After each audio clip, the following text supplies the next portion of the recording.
अगले साल भारत में होनी है G20 की बैठक और उसको लेकर के जो लोगो लॉन्च किया गया है उसमें कमल का निशान है और उस पर जो है अब कांग्रेस के कई नेता सवाल खड़े कर रहे हैं। जयराम रमेश ने तो यहां तक कह दिया कि जब नेहरू जी ने से एक प्रपोजल दिया गया था कि कांग्रेस के झंडे को भारत का झंडा बना दिया जाए तो उन्होंने उसको रिजेक्ट कर दिया था, लेकिन मोदी राज में ऐसा हो रहा है।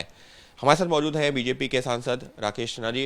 राकेश जी, नेहरू जी के सामने एक जो विकल्प दिया गया कि कांग्रेस का झंडा भारत का झंडा बना दिया जाए, उन्होंने रिजेक्ट कर दिया, लेकिन मोदी राज में अब जो पार्टी का जो निशान है कमल, वो जो G20 का लोगो बन रहा है जाके। शायद जयराम रमेश जी को मालूम नहीं है कि नेहरू जी का प्रेम ब्रिटेन के प्रति कितना अधिक था, यूनियन जैक से कितना प्रेम करते थे और इसी नेहरू जी ने भारत को कॉमनवेल्थ में एक जिसको की अध्यक्षता एक रानी करती थी उसमें ढकेल दिया था। जो भारत राजतंत्र को खारिज किया, उस भारत को राजतंत्र व्यवस्था के अंतर्गत एक देश के नेतृत्व में रहने के लिए बाध्य किया। और जहाँ तक कांग्रेस की बात है, उसका तिरंगा झंडा और देश का तिरंगा में साम्य है। तो सबसे पहले जयराम रमेश जी अपने कांग्रेस के तिरंगा को हटाएं और उसकी जगह एक नए झंडे को लाएं, क्योंकि तिरंगा और भारत के राष्ट्रीय झंडे में साम्य है। लेकिन सर, ये जो लोगो सामने आया है ये दिखाना भी चाहेंगे, इसमें G20 का जहां पर जिक्र है, भारत 2023 इंडिया लिखा हुआ, लेकिन उसके साथ में कमल का फूल का जो निशान है उसको लेकर के, हालांकि इसमें जो है तीनों रंग का जिक्र है, हमको जो है जो भारत के झंडे में तीनों रंग हैं वो भी यहाँ पर दिख रहे हैं, लेकिन उनका ये कहना है कमल का फूल यहाँ क्या कर रहा है। जयराम रमेश जी का, यद्यपि मैं मानता हूँ सामान्य ज्ञान सामान्य लोगों से बहुत अधिक है, लेकिन यहाँ वो कैसे कमज़ोर हो गए मुझे मालूम नहीं है। कमल भारत का राष्ट्रीय फूल है और भारतीय जनता पार्टी का निशान ये 1984 से बना है। राष्ट्रीय फूल तो नेहरू जी के युग से ही बना हुआ है, तो हमने राष्ट्रीय फूल को वहाँ स्थान दिया है। राष्ट्रीय फूल के साथ अपने तिरंगे झंडे को सम्मानित करते हुए तिरंगे झंडे का निशान दिया है।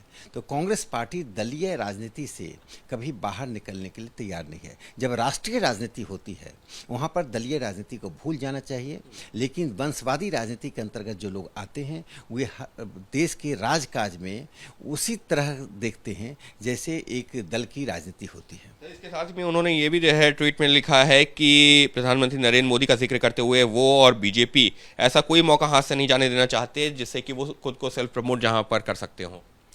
देखिए, प्रधानमंत्री श्री नरेंद्र मोदी जी इस देश को एक उन्नत राष्ट्र के रूप में बढ़ा रहे हैं।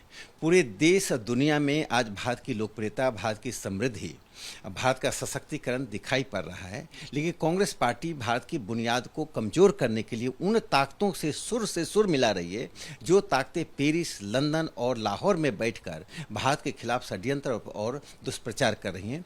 कांग्रेस पार्टी को अपनी विरासत के अनुसार राष्ट्रीय राजनीति में दलीय राजनीति को मिश्रित नहीं करना चाहिए और प्रधानमंत्री श्री नरेंद्र मोदी जी की बढ़ती हुई शख्सियत इस देश के लिए एक उपहार की तरह है, उसे स्वीकार करना चाहिए।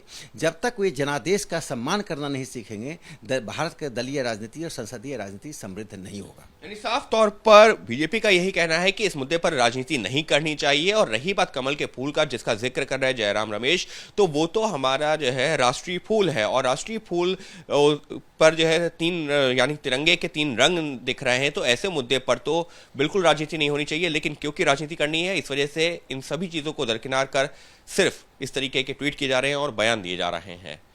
सहयोगी कैमरा पर्सन दीपक चौधरी के साथ अंकित गुप्ता, एबीपी न्यूज़, दिल्ली।